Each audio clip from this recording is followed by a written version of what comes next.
documentary that we're shooting is basically Israel-Palestine from a completely different perspective. It's the conflict as I hope it hasn't been seen before, with a sense of resolution in sight. Whether that physically is in sight or not, that resolution, I don't know. But we wanted to show that there are people out here who want a different life. And once that reaches a tipping point, who knows what can happen. But in the meantime, they're not waiting for politicians to change the world, they're changing their own worlds.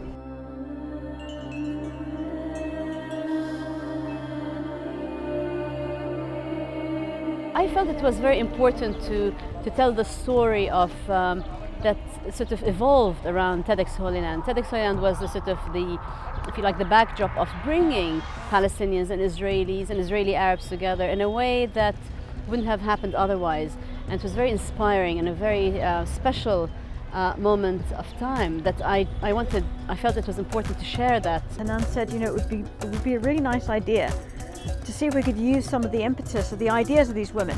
They're talking about ideas worth spreading within the Middle East, within a conflict zone, Israel-Palestine, and see what they're doing differently and maybe focus on this region from a perspective of future abundance, future prosperity, future peace. And we thought the best way to do it really is through documentary. And since my wife happens to be a fantastic director, I thought what a better time to do it than having her document it all. Are Palestinians also in danger of forgetting their heritage? Not just because they stole our heritage. I said after they stole our land, they didn't find a... Directing a documentary versus directing a feature was quite a different kettle of fish. I think what's different with a feature obviously is you have a stronger sense of, I don't want to say story, but narrative. With a documentary, one never quite knows what footage you're going to get, especially when we were shooting, as we were, sort of on the fly quite a bit. So it's a sense of, it could cut together maybe 200 different ways. Whereas with a movie, you've obviously got scene by scene. A scene can cut together several different ways depending on how many angles you have. With a documentary, the choices are almost infinite.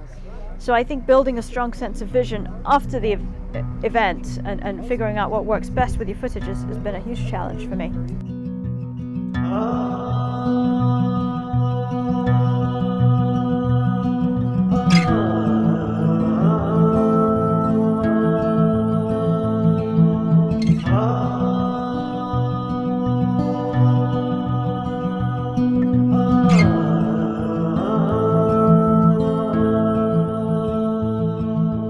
I think we chose very consciously to focus on women's voices because, you know, we had, first of all, practically we had the privilege of being able to shoot around the TEDx Holy Land conference, which was so focused on women. Perhaps on a more deep level than that, I think women can be immense drivers of change in any part of the world. They generally run the families, they generally are more in charge of what goes into their children's minds than anybody else. And I think that makes a huge impact on future generations. And they're also generally shortchanged when it comes to education and when it comes to a voice, politically or economically. So I think it's very important for us to give women that voice that they don't always have, especially in the Middle East.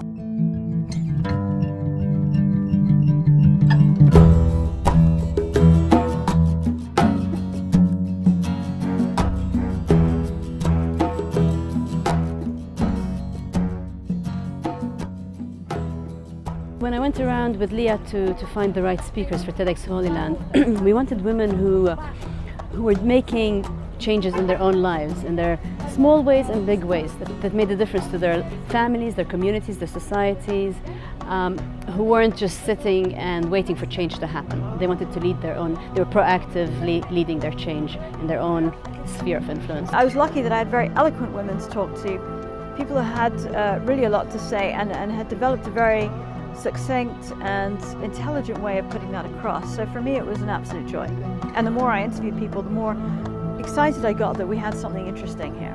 I'm Miriam Twaalfhoven. I live in London. I am a friend and big fan of Shamim and Hanan. And since Hanan started to organize TEDx Holy Land with Liad, I've been fascinated and I've wanted to support her and Liad in her effort. But I'm completely overwhelmed.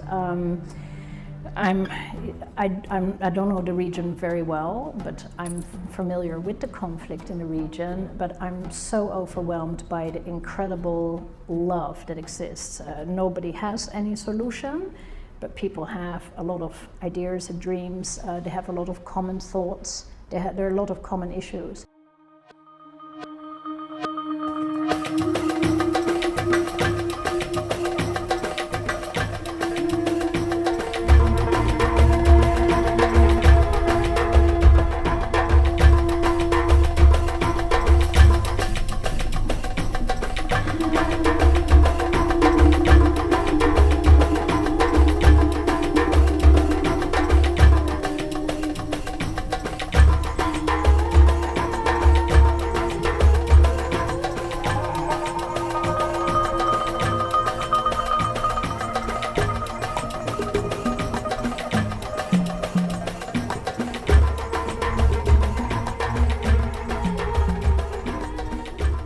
The power of these stories is infinite, really, and the ripple effect is infinite because it goes to many sort of countries, nationalities. It's universal, even though the themes are very specific to Palestine and Israel, but it's very much sort of transcends all that because the Palestinian-Israeli issue affects everyone in the region and internationally, and has done for many years.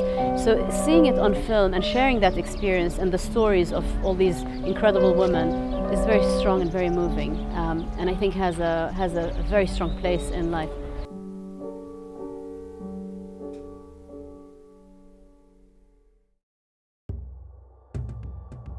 The shoot for the documentary is frenetic, to say the least. We shot it in literally a few days. As we were preparing for the TEDx conference, I had our 2 children here with us as well, so there was that element of childcare. But we got to run around the country and see some amazing places. We got to go to Masada, to Nazareth, to Bethlehem, to a number of different places.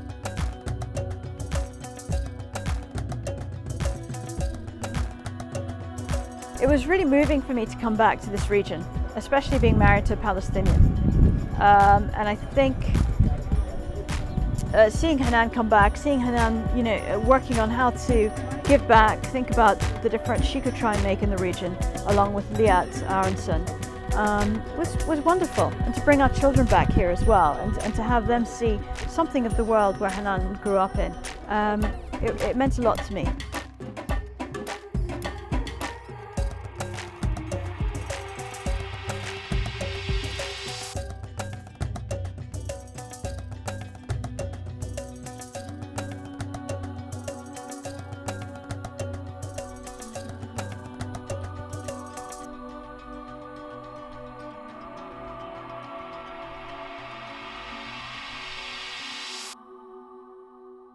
The challenges as a producer on this on the shoot for the documentary were numerous, really. It's from getting the footage to not having, a budget for equipment and crew to trying to do things almost in a backward fashion, trying to get the score of the film, the graphics of the film, the title, everything else done almost while it's being edited. Normally it's done the other way around.